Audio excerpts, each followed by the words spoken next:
it's like part of the routine. That's right. I realize that most people can't do it because they can't fit it into their work schedule. But the type of work that I'm doing, if I'm going to be a professional, I want to feel like one when I'm out there.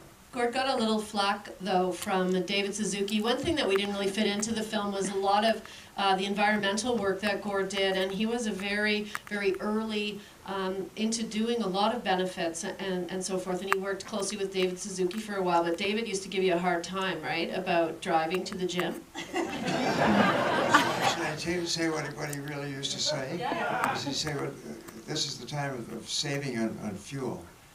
You say that Lightfoot drives his car halfway across town to go to run his ass off at the gym. He drives his car halfway across town.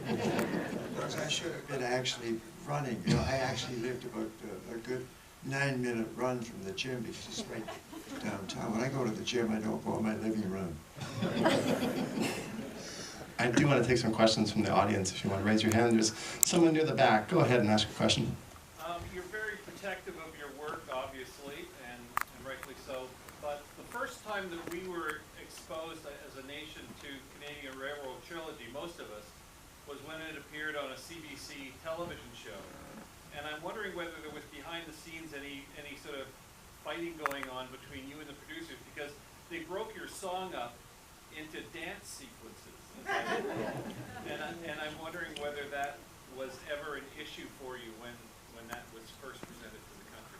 Thanks. I'll just repeat in case people didn't hear the questions regarding Canadian Railroad Trilogy and that being a major piece that the entire country is able to see, but discussions around production of that with CBC regarding them breaking up the song with dance segments included.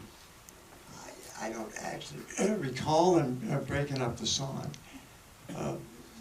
We'll get the whole sequence for you. You can watch the whole sequence. Would you like that, Gord?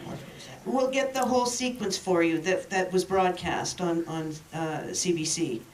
And because they do dance. I don't think they did because I watched it. I watched it when they played it on TV, and I didn't notice that they had shortened it. Well, they have. Anyway. We shouldn't talk about this because the clip exists.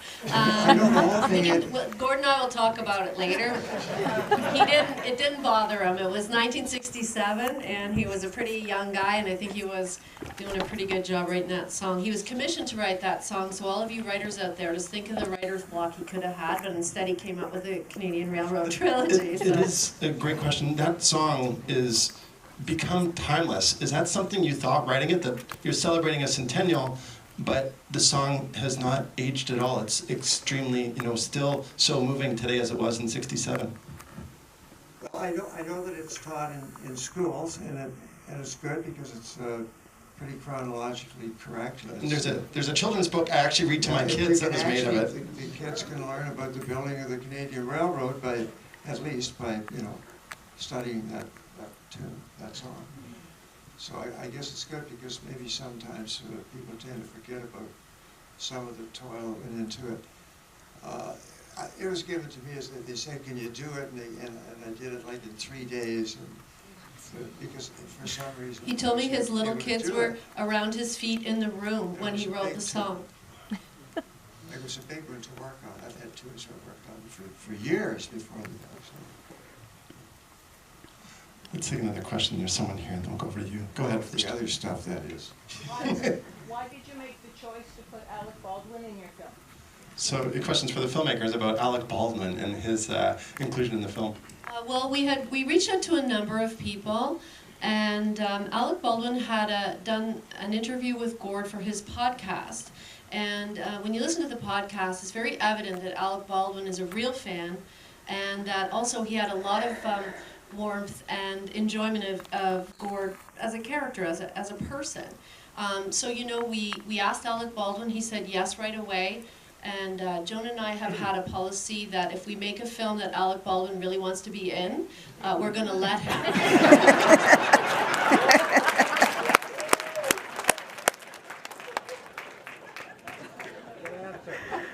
There's a question over here. So glad that you brought this to screen because it brought a lot of people probably here lots of memories. And I wanted to ask Gord, what was your favorite, or what is your favorite song that you've ever written? Do you have a favorite song of yours? You know, that's always a tough question because I like a lot of stuff. I mean, I have to. The stuff that I have really faith in, there are certain tunes, like, I mean, If You Could Read My Mind is the song that we saved till close to the end of the show. Does that tell you anything? Save that one till near the last. Not right till the end, no. I've got it all worked out. I have all my shows. I have 4 different shows, and they're all, each show is a change up of the other show.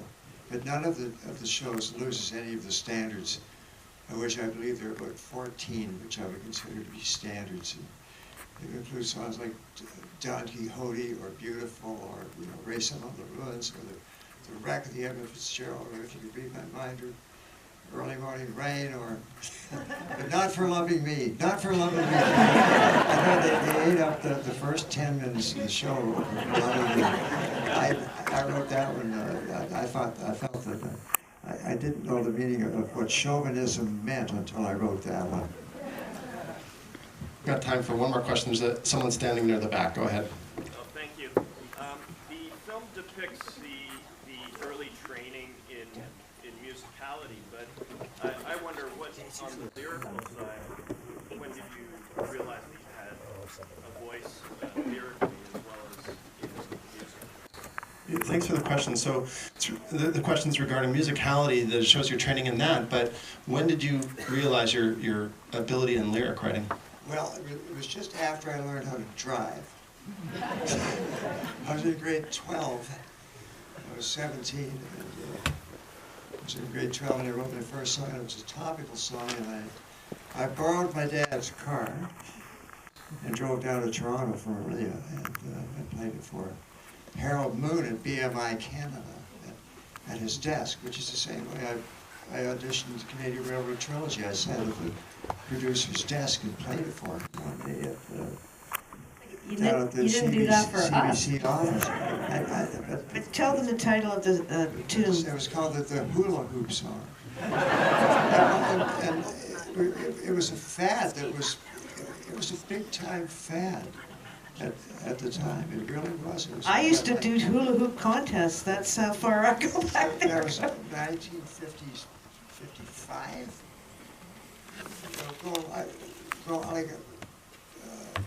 But it was a topical song. They were interested in the fact that it was a topical song, and not like another one of these songs about unrequited love, which seems to be the general mood of most songs. And he said, well, all we get all day here is these love songs. And it's nice to see something with topical, and above all, don't stop now. Don't stop now. But they did encourage you, didn't they, Gord? They told you to come back, didn't they? I started. I remember the tune, but you'd have to lock me away somewhere before I'd sing it. I've actually quoted the lyrics of it. There goes the hoop upon the floor. It must be the 100th time or more.